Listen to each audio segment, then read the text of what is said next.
अंजलि माँ तेरा लाला तो बड़ा मतवाला, सोने की लंका को पल भर में ही जला डाला।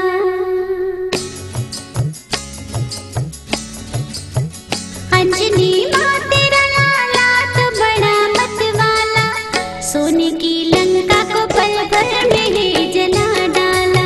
सोने की लंका को पल भर में ही जला डाला। अंजलि माँ तेरा लाला तो बड़ा मतवाला, सोने की लंका को पल भर में ही जला डाला।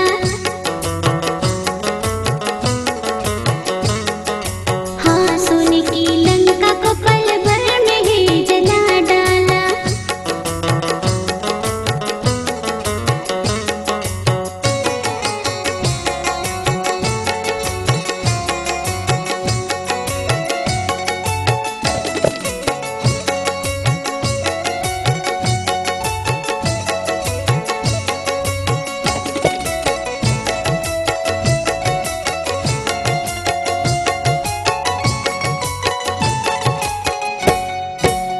जब ये चलता है तो ब्रह्मांड सारा हिलता है, जब ये उड़ता है तो अंबर भी कांप उठता है।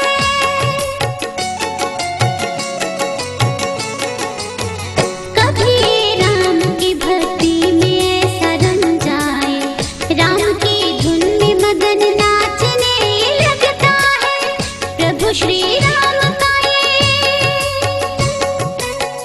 प्रभु श्री राम का ये भक्त है सोटे वाला, सोने की लंका को पल भर में ही जला डाला। सोने की लंका को पल भर में ही जला डाला। हाँ, सोने की लंका को पल भर में ही जला डाला। सोने की लंका को पल भर में ही जला डाला।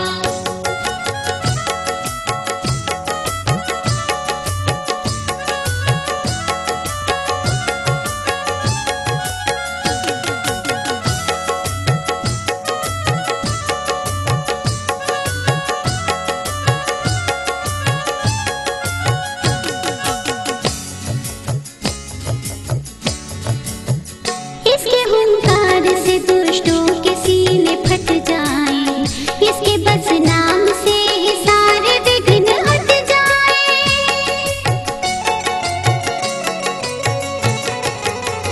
बड़े बलवान है महावीर है बजरंग बाला, इसके सम्मुख न कोई दुष्ट कभी टिक पाए।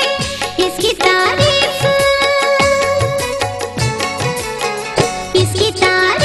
क्या करो, ये वीर है आला, सोने की लंका को पल भर में ही जला डाला।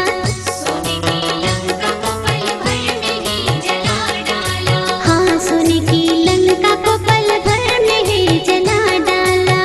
सोने की लंका को पल भर में ही जला डाला।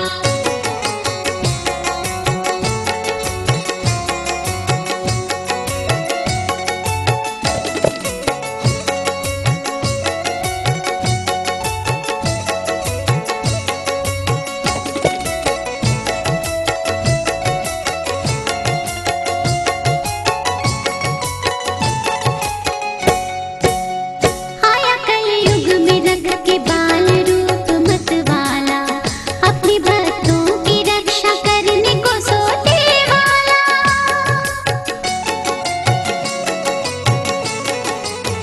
भूत और प्रेत कभी निकट नहीं आते हैं, बड़ा बलवान है वैरागी बजरंग बाला। जिसने दर्शन किया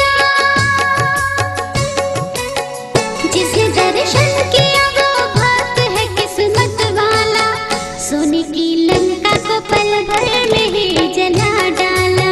सोने की लंका को पल भर में ही जला डाला। हाँ, सोने की लंका को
Cassettes, VCDs and DVDs only on Chanda Cassettes.